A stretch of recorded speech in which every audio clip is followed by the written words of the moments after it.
Hey everyone, welcome back to another video for Language Roadmap. I know it's been a while. I apologize for the delay. I had a couple of back-to-back life emergencies, but everything's fine now, so I wanted to get back to the site and develop some more features for everyone. The features we're going to be talking about today revolve around immersion tracking and its improvements. Now, this is kind of along the same lines of more user and community-based features that I'm wanting to take the site towards, just to give it more of a community-based feel. After all, it is a community-driven website. So before, when you would track something, so to speak, you would go to the page. You could either click this bookmark icon to come back to it later, or you could mark it as watched. And that's pretty much all that it did. But because we have a lot of data at our disposal, we can actually do more than that. So for instance, this is a TV series, and so there's episodes to be tracked. For movies, there's runtime to be tracked. And for books, there are pages to be tracked. And so why not also why not have the ability to track that as well? And so that's what I implemented. So first off, it looks the same. When you click this icon, it's going to present you with a couple of different things, but only if you have the feature enabled. So by default, it's opt-in because not everybody wants to track things, and I get that. And so on your profile settings page at the very bottom here, there's a new section called features. And if you check this box, that will enable the features to be visible to you when you're going through the site. And when you hover over it with your mouse, it'll show you some more details about it. So that's checked for me. If you have it unchecked, the site will act just as it did before. But when you do check it, on your library page, you get a new shelf. And so before it was finished/in progress. They were one and the same because we couldn't tell what you were currently watching, if it was some episodic content which is ongoing, for instance, or if you'd actually finished it.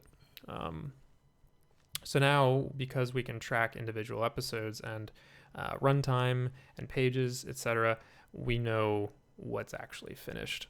And so let me go back to a blank entry that I haven't consumed yet. And so when I click on the check mark icon here, it's going to bring up a new dialog. So we've, in the background, tallied up all of the episodes for this show, and it totaled up to 18 hours, which is a good bit. So when you add it to your library, you can also have the option to just bulk mark it as finished. This is the case often with people coming to the site as they've already seen things in the past and they don't want to go through and check every single episode off or what have you. So this is a way to expedite that process for things you've already seen. So cancel, just cancels this, but you can mark it as finished and it'll add all of this time to your tracking.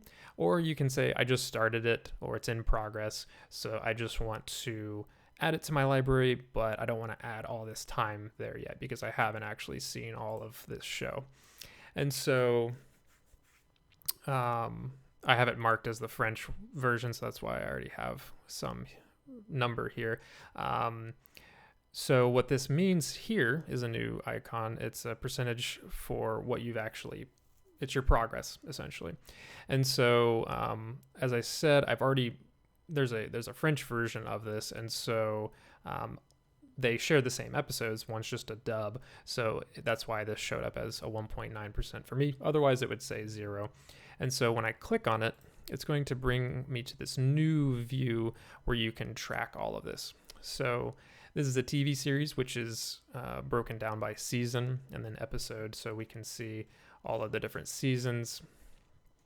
And then that was a season 0, so some of the data is missing. That's like extra stuff that's come out as extra content. But season 1, you can see it's a little bit more uniform in its data. And so what I can do here is check off what I've seen. I basically can just click And when it's highlighted like that and check marked, that means it's going to be selected. And then you would click save here at the top to say, I've watched these things. And so in here, you can see an image, the episode number, the date it came out, how much time it is, the title, and the description, which you can click on to expand. You can also say, I watched it on, you can watch it, I watched it on this date, and there's a date picker, so you can say whenever you watched it, whether you use subtitles when you watched it, and also the comprehension level that you had when you watched it. All of these are optional, but they just are there for you to enhance your data, your tracking data for your enjoyment, I guess. So this is based off of Refill just because they have a good comprehension scale. It goes from 0, as in not understanding anything, all the way to 6, which is everything. And when you hover over these, it'll tell you a bit more about what it means. So a gist means understand about half the words. Story, more sentences, but some plot points missed, etc. So I can say I watched this or that. And so when I do that, I can go up there and click save, and that will save everything. You can also mark those same data points for everything that you've selected. So say I've already watched a show, but it was over the course of a month. I can select a date range and apply that. And then I had subtitles for everything, or I didn't. And also I can set the comprehension for all of them. What's key here is that once you've selected these options up here, you click set to fill it in, and then you can see the dates are spread out evenly in chronological order. And I didn't set any other things, so that didn't set. It'll also tell you up here the total number of episodes and the total number of hours, and also what you've currently done out of that. And so I'm not going to click save because I already have the French version going, but that's how you would track that. If I go to the French version, I believe I had those same 3 episodes. Yeah, and so I marked what I felt I did, how I did, and so that's good. And so let's go back to my library, and you can see that it's in progress, and I've got the the English one there now. So I'm going to remove this one from my library, and I'll still have this one. But as you can see, when you uncheck something from your library, it'll get your current tracking data in there. So it's not all 18 hours as before, but it'll have your current to say, hey, you're about to remove this. You're going to also remove your tracking data. Do you really want to do that? And so I don't. I'm going to go back to my library. And then when you, like I said before, when you enable the feature, all of what was in the finish/in progress shelf is going to be on in progress. And so we want to give users the option to say, okay, I have a lot of stuff here. It was actually finished, but now it says it's in progress. So I want to bulk finish something. And so what I can do is when I hover over something, I can click this little check mark. And then once I'm in this selection mode, as you can see up top, I can just start clicking on the posters, and you can click mark as finished up here. And so what that'll do is if it's a TV show, it'll go through and mark all of the episodes finished today. And then if it's a book or a movie, it'll say, okay, all the pages read today, all the pages, all the runtime is finished today. And so let me take a look at a book as well. So this is a Bill Gates translated book. And with books and movies, things look a little different because they're just kind of single entities. They don't have installments or episodes like TV shows or podcasts. And so this progress is kind of just incremental, and you kind of make your own progress here. And so it's kind of like Goodreads in that you just add a progress entry when you have progress. And then you say, okay, I'm at this page out of the total pages, or I'm at this minute mark out of the total minutes in the movie. And again, there's dates and the comprehension level. And then this is a book, so there's no subtitles. That's not an option, but for a movie, you would see that same check mark again. And then if I wanted to delete these entries, I could, and I can add new progress afterwards. So like last night, I just read more of that, and so I bumped up, I don't know, a few pages, and so I can add that, and then I can save that. Okay, so that's all cool. Let's see what else. We've shown the bulk feature, and then once you've this is a movie, for instance, once you have set the max minutes here for this movie, that marks it as finished. So that's when something moves from in progress to finished. Similarly for a TV show, once you've checked off all of the episodes that is possible, that's when it's finished. And so what this also is basically just grabbing a bunch of data in the background to get all these in installments, or the total runtime or total page data. This also happens when you add a new entry from search. So if I were to search a YouTube channel that doesn't exist on the site yet, and I imported it, once that is clicked on import, it will go in the background and start fetching things. So if you don't see episodes right away, or videos, installments, what have you, it's possible that it's just getting the data in the background and you might need to wait a little bit. But it's doing that daily. So any new YouTube video comes out of a channel, at most you'll have to just wait a day to see it on the site. And so, okay, all this data here, where do I actually see it? Well, let's go over to profile. A couple of things changed. Now we can have profile pictures, finally. And I've also changed this page a little bit to be more interesting and useful for users. Before it was pretty minimal. And so here we can see stats. So I can see how many things I've watched or read, what my top tags are, and then the site activity. So how many things I've added to the site, ranked, how many things I've rated, how many comments I've left, edits, you get the idea. But then we go to tracking, and this is where all of that work that we just did comes to fruition, and we get to see some nice tracking stuff. And so it'll total it up, first of all. So the stuff that I've added so far is 268 hours, 1,500 pages. And then down here is the cool part where we can see the graph view of everything. So what happens is it looks at all the installments or all the progress updates you made to things that don't have installments, such as books or movies, and it breaks it down into line items here. You select your time range for all of this. So I'm just looking at the past month, but you can look at 3 months, 6 months, year to date, the past 12 months, past 3 years, the past 5 years, or all time.